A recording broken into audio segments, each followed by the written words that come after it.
बनाएंगे यूनिवर्सिटी में ये काफ़ी यूजेबल है और थोड़ा क्रिटिकल भी होता है। तो इसे ध्यान से आप पॉइंट्स के लिए जो वैल्यूज निकलेंगी उसे थोड़ा सा आप ध्यान से समझना है। सबसे पहले ये मैं बता देता हूँ, ये बॉल जो है ना ये 5 का रेडियस है, यहाँ से यहाँ तक आई, ये एंटी क्लॉकवाइज है, काउंटर क्लॉकवाइज, फिर ये क्लॉकवाइज आ गया, फिर ये टेपर है और फिर सीधा, ठीक है ना। तो सबसे पहले हम क्या करेंगे, पॉइंट्स यहाँ डिफाइन कर देंगे। ये पॉइंट हमने ए मान लिया, ये बी मान लिया, ये हमारा सी पॉइंट है, ये डी है, ये ई है और ये एफ है। सी पॉइंट तक एंटी क्लॉकवाइज है, फिर सी से डी क्लॉकवाइज है, फिर टेपर है, फिर स्ट्रेट है, ठीक है। अब हम पॉइंट्स की वैल्यू निकालेंगे।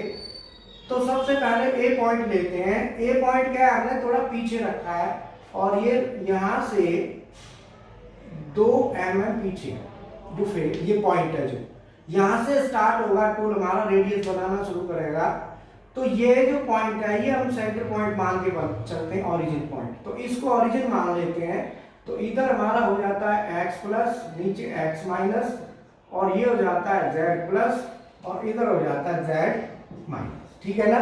तो ये हमारा सेंटर निकल आया। अब इसमें a पॉइंट की वैल्यू निकालेंगे। तो a पॉइंट पर x का मान होगा 0 और z का हमारा हो जाएगा 2, क्योंकि ये 2 mm पीछे है। d पॉइंट पर टूल टच करेगा, b पॉइंट पर टच करेगा तो x तो 0 ही होगा और z भी 0 होगा, दोनों 0 0 हो जाएंगे b पॉइंट पे। अब आता है c पॉइंट। c पॉइंट पे क्या है, x की वैल्यू जो दी हुई है वो डाया कितना है मान 8। तो c पॉइंट पे x का मान तो 8 है। अब z का मान नहीं दिया हुआ। z निकालने के लिए इसका हम एक सर्किल यहां बनाते हैं। इस सर्किल का एक सेंटर पॉइंट ले लेते हैं और इसको आगे ऐसे बना देते हैं। तो ये जो पॉइंट है इस हिसाब से हमारा b पॉइंट है ये, और ये पॉइंट हमारा c पॉइंट आ रहा है ना। ये b पॉइंट शो हो रहा है और ये c आ रहा है। तो अब क्या है कि ये जो है ना, यहाँ ये जो सेंटर है इस सर्किल का, हमने एक सर्किल बना दिया पूरा इसको। अब ये सेंटर का ये जो लाइन है पूरी यहां से यहां तक की, ये 8 दी हुई है, क्योंकि ये रेडियस 5 का है। तो 5 का तो 5 गुनी 10, डाया तो 10 हो गया ना इसका पूरे का। तो ये यहां से यहां तक क्या होगा, डाया 10 होगा। तो यहां से यहां तक की वैल्यू कितनी हुई, 5। अच्छा, अब सी पॉइंट से ये वाली जो लाइन है सेंटर से, इस लाइन पर लंब डालो, ठीक है। और यहां जो सेंटर पॉइंट है इससे इसे मिला दो। तो अल्टीमेटली ये ट्राइंगल हो गया। इस ट्राइंगल को अगर मैं यहां बनाऊं तो इस तरीके से ये ट्राइंगल बनता है। अगर ये पॉइंट सी है और मैं अज्यूम कर लिया, मान लो ये पॉइंट हमारा ए अज्यूम कर लिया, ये हमने बी कर लिया। तो अब हमारे पास सेंटर से ये जो सर्किल है, सर्किल की परिधि पर जो सी बिंदु है, सेंटर से सर्किल की परिधि पर कोई भी बिंदु को अगर हम मिलाएं तो वो हमारा रेडियस के बराबर होता है। तो अल्टीमेटली ये जो वैल्यू है ये हमारी 5 होगी, और ये हमारा ये वाली जो वैल्यू है यहां से ये हमारी कितनी है 8। तो 8 डाया दिया हुआ है। तो सेंटर से ऊपर की जो हाइट है, ये वाली हाइट यहां से यहां तक की, ये कितनी हुई 4। भाई टोटल ये 8 है ना, 8 में से इधर 4 और नीचे 4, तो ऊपर कितना हुआ 4। जब ये 4 है तो ये हमें निकालना है। तो इसका जो फॉर्मूला होता है, ए हमें क्या चाहिए, बी सी चाहिए। तो अल्टीमेटली ए सी स्क्वायर बराबर A B square plus B C square, ये फॉर्मूला है। अब इस फॉर्मूला के अकॉर्डिंगली हमको ये चाहिए। तो B C is equal to under root A C square, आवाज सी क्या करेंगे, A C square minus A C square हमारा हुआ। तो ए सी हमारा कितना है 5 का स्क्वायर माइनस 4 का स्क्वायर इज इक्वल टू 25 माइनस 16 is equal to under root 9 is equal to 3, ठीक है। अब ये हमारा 3 आ गया। तो जब ये 3 है और यहां से यहां तक की वैल्यू हमारी 5 का रेडियस है ना, तो ये वैल्यू 5 होगी, सीधा है, सेंटर से सर्कल की परिधि पर पॉइंट है ये। तो ये जब 5 होगी और ये वैल्यू हमारी कितनी है 3, तो 5 और 3 कितना हुआ 8। तो अल्टीमेटली सी पॉइंट पे ये हो जाएगा -8.0। ये वैल्यू कितनी आ गई हमारी माइनस का 8.0। तो ये हमारा सी पॉइंट आ गया। अब आता है हम डी पॉइंट कैलकुलेट करेंगे। डी पॉइंट कैलकुलेट करने के लिए फिर हम ये सर्किल बना लेंगे। तो जब ये सर्किल जैसे ही हमने बना लिया, अब इसमें आप देखो इसका ये सेंटर पॉइंट आ गया। अब ये देखो कि ये वैल्यू कितनी है 4 है, डाया 4 है ना। तो अगर हम इसका जो सेंटर पॉइंट ये मान के चले 4, ये 4 है ना नीचे, तो जो हमारा ये जो पॉइंट है इस पॉइंट से नीचे की जो वैल्यू है वो कितनी है 2। भाई टोटल 4 है तो डाया 4 है, तो इस पॉइंट का तो सेंटर से ऊपर ऊपर का तो 2 हुआ ना, तो ये वैल्यू 2 हो गई। और ये टोटल कितनी है 8, तो यहां से यहां तक की कितनी है 4, तो ये वैल्यू यहां से यहां तक की कितनी है 4। तो अल्टीमेटली ये वैल्यू, ये नहीं सॉरी सेंटर तो यहां है, यहां से यहां तक की वैल्यू, ये वैल्यू हमारी कितनी है 4। क्योंकि हमारा सर्किल ऐसे चल रहा है, ऐसे चलेगा और ऐसे चलेगा और ऐसे चलेगा, ठीक है ना। तो ये जो 4 आई वैल्यू और ये वैल्यू 2 है, तो अल्टीमेटली यहां से यहां तक की वैल्यू जो हमारी है वो 2 बची। मतलब जो हाइट है ना ये हाइट हमारी कितनी बची आर्क की 2। जब ये हाइट हमारी 2 बची और रेडियस कितने का है 5 का रेडियस है, तो सेंटर से यहां तक तो 5 होगा ना पूरा। अगर 5 में से हम 2 घटा दें तो यहां से यहां तक की वैल्यू ये 3 बची। इसको हमने क्या करा, पॉइंट को यहां मिलाया और इसको यहां मिलाया। ये हमारी सेंटर से यहां तक की दूरी कितनी है 5।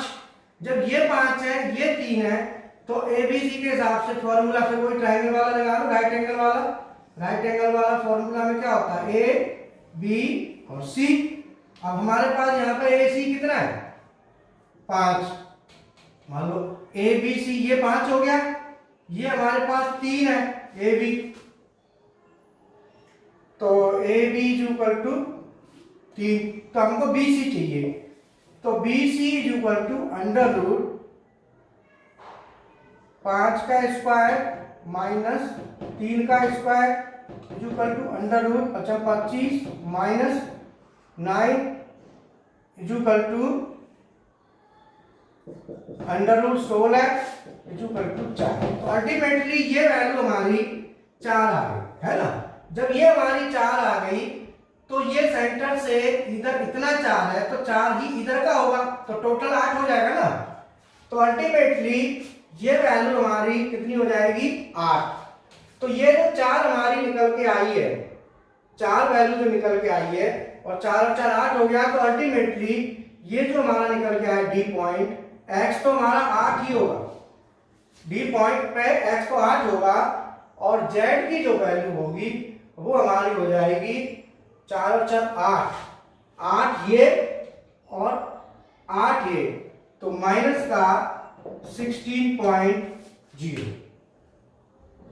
अब ये -16 हो गया। अब आता है हमारा अगला पॉइंट, लेते हैं नेक्स्ट पॉइंट क्या है हमारा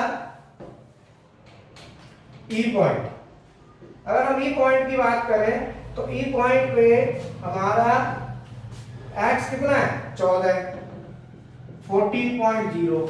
अब हम बात करते हैं z की, तो z होगा माइनस, अब हमारा ई पॉइंट पे ये देखो ये कितना डिग्री है 45, तो ये जो ट्रायंगल है इस तरीके से ये 45 डिग्री है, तो यहां से यहां तक की जो वैल्यू है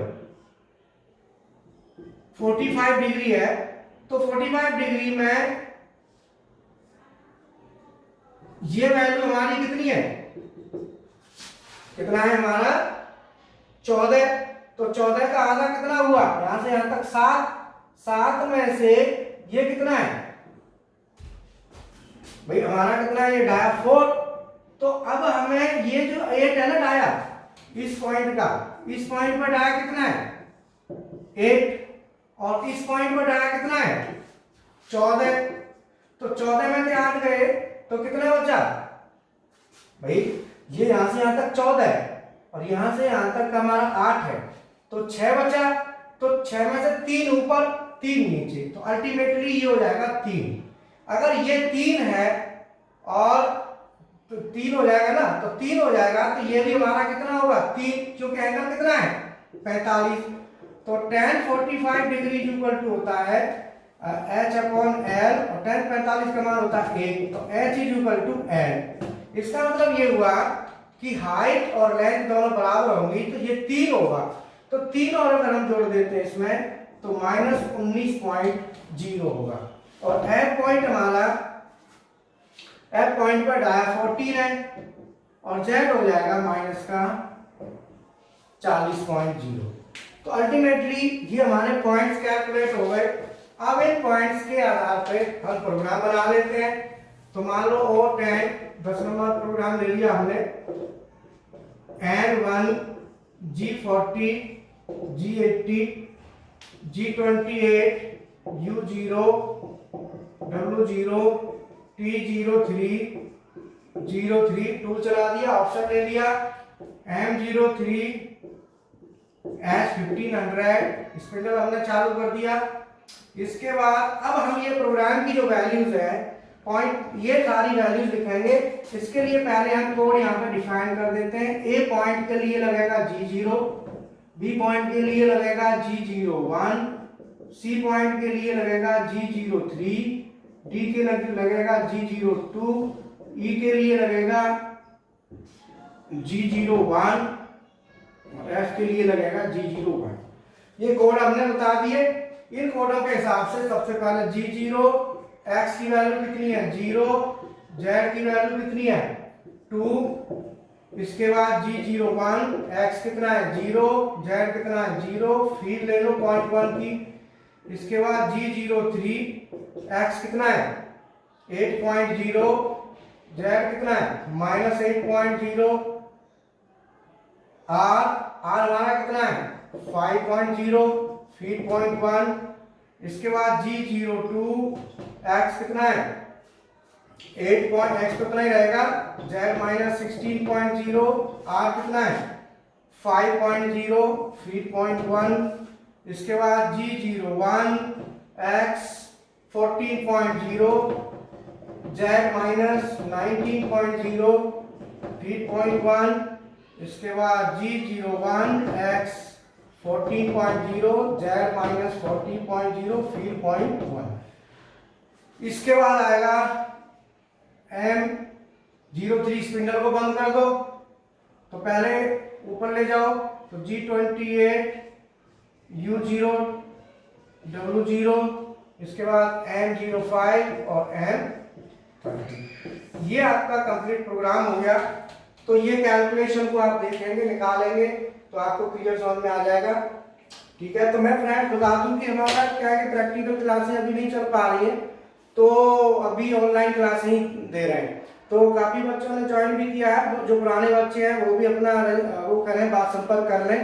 जो बच्चे ऑलरेडी रजिस्टर्ड हैं वो क्लासों का टाइमिंग ले लें विशाल सर से, ठीक है ना। तो उसके लिए टाइमिंग अपना ले लें, और जो न्यू बच्चे ज्वाइन करना चाहते हैं तो न्यू बच्चे इसमें ज्वाइन कर सकते हैं।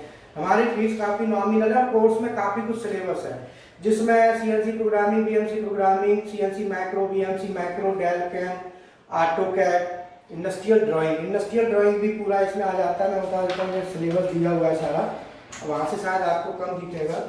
तो ये पूरा सिलेबस है ड्राइंग का, ऑटोकैड का, तो ये सब कुछ इसके अंदर आ जाता है। ठीक है, तो बाकी कोई कमेंट्स हो, कोई डाउट हो तो आप उसको कमेंट्स में डालें। Okay, thank you very much.